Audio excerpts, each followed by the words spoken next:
created for learning. Okay, enough of that. Did you like that? That was a good start. Trying to get a good freeze frame. Anyways. Hi.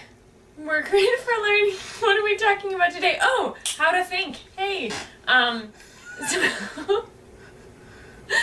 So we're created for learning, and our tagline, or one of our motto, our biggest values is moving kids from what to think to how to think. Did I say that right? That's right. I hope so. Good job.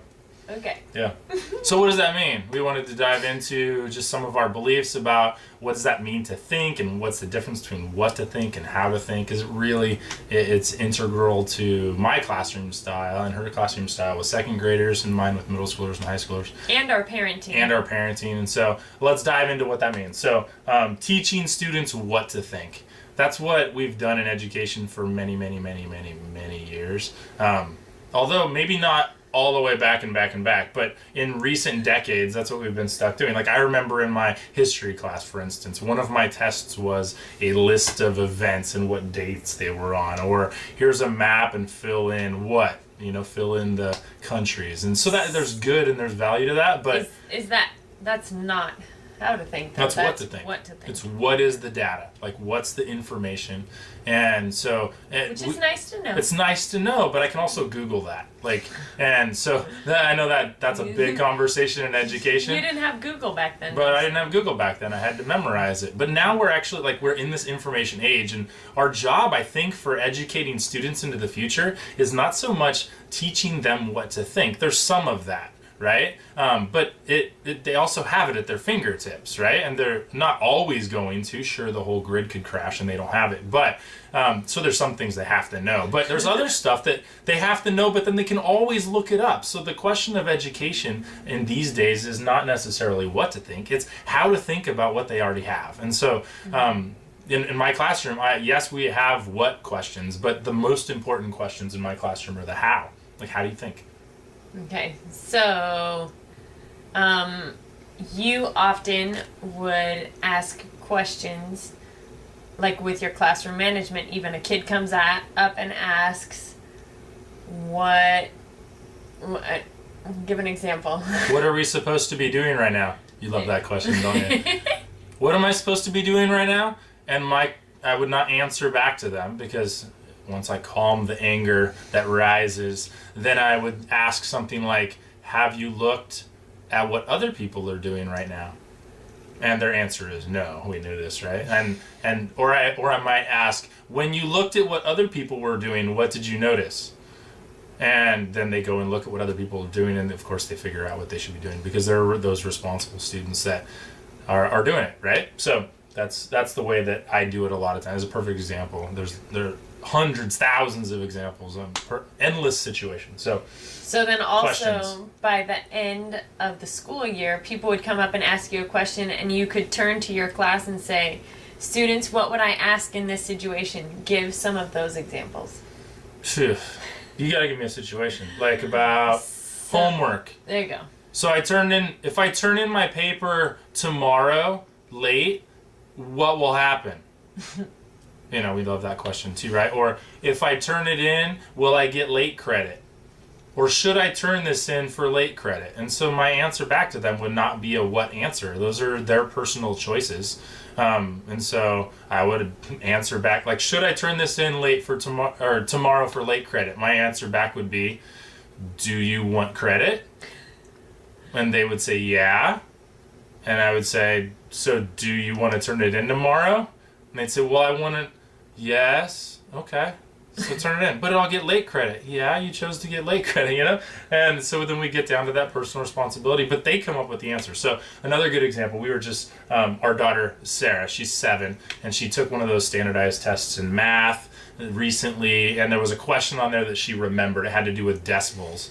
And she had no idea what it was. She tried something. She didn't remember what she tried on the test. But so she came and asked, like, what does 5.17 mean? And so when she asked me that question, that's a question above her level, but it's not totally above her level. So here's my question back to her. Well, where have you seen numbers that look like that before? And she said, I don't think I ever have seen numbers that look like that before. So wait, you didn't answer her question? I did, with a question. Oh. No, because I know that. yeah, no, because my job is not to tell her what to think, it's to teach her how to think. So when she's always going to reach new questions in the future, our students are always going to come to new questions, and I'm not going to be there to answer them. I want to teach them the thought process so that any question they come to in the future, they can then know how to handle questions. So for her question was, what do I do with this decimal place thing? And I said, where have you seen that before? And she said, I don't know. And I said, yes, you have. And she said, no, I haven't. And I said, where maybe have you seen like 1.99? And she thought, I haven't seen that. I'm like, okay, what about like 2.97? I haven't seen that. What about like 9.99? I had to ask it like 4 times. And then finally she goes, oh, like in money. And I went, yes, like in money. Good job. See, I knew you had that in you. And so then she started, and then she said, well, can you write me some problems? And so knowing that she already had this prior knowledge and that she's been able to add her own money in the past, I just wrote up some simple problems. Like I remember one of them was 1.07 times 2. And you did multiplication. I did multiplication. Yeah, and because she's done that with money before, and so she had already made that connection herself that I didn't make. I could have told her, because I knew that she'd done money before, but she made the connection. So in the future, she knows how to go back and make that connection. And she got the right answer. She did 2.14, and which is amazing because I never taught her hundreds place decimals or tens place decimals. She just knew dollars. And when she connected it to prior knowledge, she then did it. And now I could go back and teach her what she knows about decimal places because she already knows it. Like, this hundreds place is like cents, and this is when you get 10 cents. And then now she has it. And now it's already set up to go to thousands place. Based on just what she already knew in her head. Yep. And so that's a good example. And I know she's 7, but translate that up to whatever level your students are, or down to whatever level your students are. And let's not underestimate them. They already have prior knowledge, but maybe they don't. Maybe it's a brand new concept, and we give them a base. Sometimes we have to give the what, and then from the what, we then start asking the how, like how questions. Like, teach them how to go through that. Well, what would you do next? Think about that. And then when they're in groups too, they can ask them, if you really do this right, you can then teach your whole class how to ask these kinds of questions. And that's how, when she would say, like in 4th quarter, when students were analyzing what a character is doing in a novel and why they were doing that, that's how I could, when a student would ask me, I would ask back to my class, well, what do you think I would ask right here? And every single time by 4th quarter, I have students who could tell me what I was going to ask. And so for me, that brought a lot of pride and satisfaction that I had taught my students how to approach literature and anything because they could tell me how to think.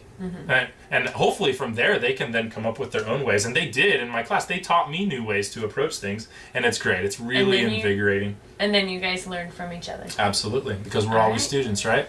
Creative for learning.